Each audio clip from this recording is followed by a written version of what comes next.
We'll take the conversation to another very important conversation. As few African countries brace up for elections, Nigeria has seen how strong and effective the media and journalism space has contributed to the just concluded 2023 general elections. Without a doubt, it can be agreed and it will be agreed that journalism plays a significant role in holding governments, businesses, and individuals accountable in the eyes of the masses and for the advancement of democracy. And that is why the Center for Journalism, Innovation and Development, CJID, through its inaugural West African Journalism Innovation Conference, will provide a platform for discussions on ways to explore innovations, technological models, and tools that can fortify journalism practice. This year's conference will be held under the theme Accountability Journalism, Nurturing Innovation for a Sustainable Future. Joining us to speak on this Breakfast Central is Akintunde Babatunde, the Director of Programs, CJID. Good morning, Akintunde. Thanks for joining us. Good morning. Thank you for having me. Great to have you. The last couple of weeks, months, maybe even years, there have been, of course, conversations on the struggle of journalism across Africa. With different plethora of issues plaguing journalism. But of course, I like that the CJID is taking these steps. Let's talk about what this year's event is expected to cover and what we're expecting to see.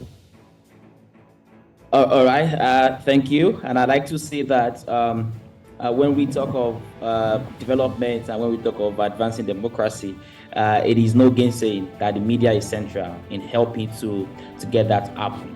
And at the Center for Journalism, Innovation and Development, we have over the years, developed models to help improve the media landscape in West Africa because we are active in Nigeria, Ghana, Liberia, Sierra Leone, and the Gambia. And when in our work in all of these countries in West Africa, we've come to understand that the journalism profession is in crisis. And we thought that if we must improve that process, then it's important for us to think about the global changes and how that affects the practice of journalism. And that is why we have decided to set up, to launch the inaugural West African Journalism Innovation Conference. And what we are looking at as a broader theme would be to see how we can have conversation that would talk about innovations that are important to get on as a media. And we are looking at having conversations on how we can deploy technology to improve the practice of journalism. We are looking to showcase tools, the digital tools, the AI tools that newsrooms in Nigeria or in West Africa they have been deploying over the years, and how they can show that to participants on how they can also learn about the tools and let that improve the work that they also do. We are also looking to let that conference be a convening point of media professionals, of tech companies, of policy makers, and of civil society organizations to come together and discuss how it is important for us to not just invest in the media, but to also develop a new sustainable business model that would allow the media to thrive. Because you and I you agree with me that for a media to effectively perform its function, then it has to be independent and it has to be economically viable. And that reality, the reality of COVID-19, the reality of digital disruption is affecting the business model that enables journalism to thrive. And if we must advance, independent media in West Africa, then it's important for us to think about those who have been able to successfully evolve a new business model to come around and share their experience, so that evolving media platforms would also learn from that. And at the end of the day, we have a vibrant media in the West African landscape that is able to advance inclusive and sustainable development. We've seen several conversations around the world concerning the media gagging. It's been seen as a known weapon used by African leaders. Very recently, we're talking about the patriotic bill in Zimbabwe and how, there are conversations about how that would affect journalists and the ability to report what is going on without being termed as enemies of the state. How important are these conversations? Also, even if we go to Ethiopia has celebrated its return to social media after 5 years. So let's talk about the importance of the freedom of the media, the freedom of journalists to be able to do the work that journalists do. All right, that's interesting because we are starting WAJIC with an art exhibition for Monday, the 24th of July. And that's the theme of the art exhibition will be to showcase oppressive realities of journalists, how journalists over the years have been attacked and also punished for just doing journalism. CJID, we have a press attack tracker that tracks attack on the media as it comes. And last year, total number of attacks against the media was around 50 to 60.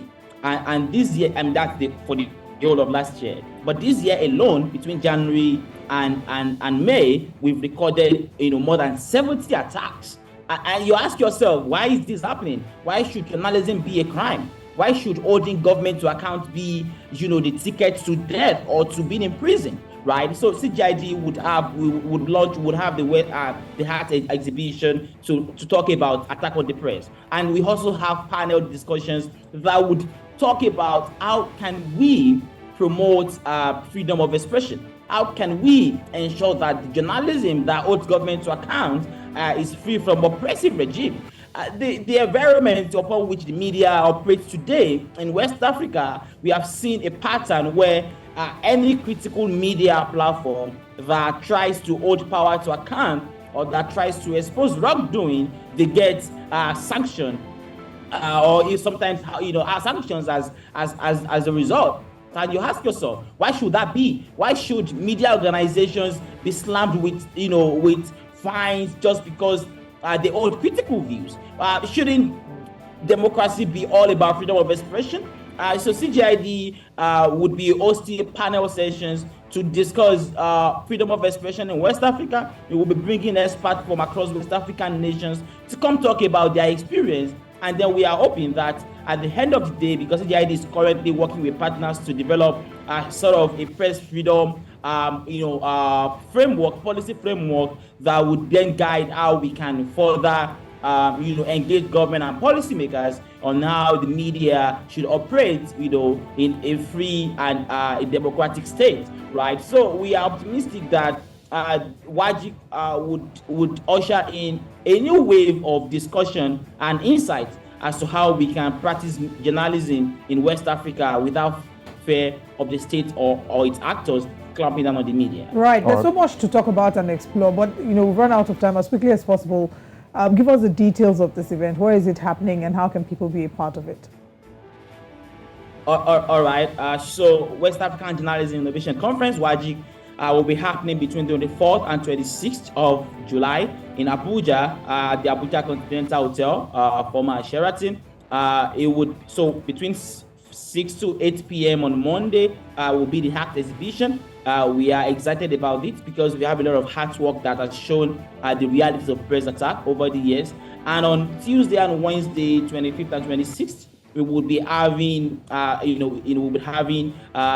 conversation on the media practice, and that would be headlined by Richard Greengrass, the Vice President News, at Google.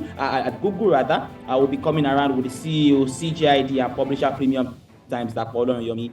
We would also be having sessions, workshop sessions on digital tools for journalism, on innovative tools for fact checking and verification. We will be having conversations on AI and journalism. That will be happening between Tuesday and Wednesday. We would also be having academic talk and sessions on curriculum of journalism in journalism schools by professors that are active within the journalism schools in West Africa.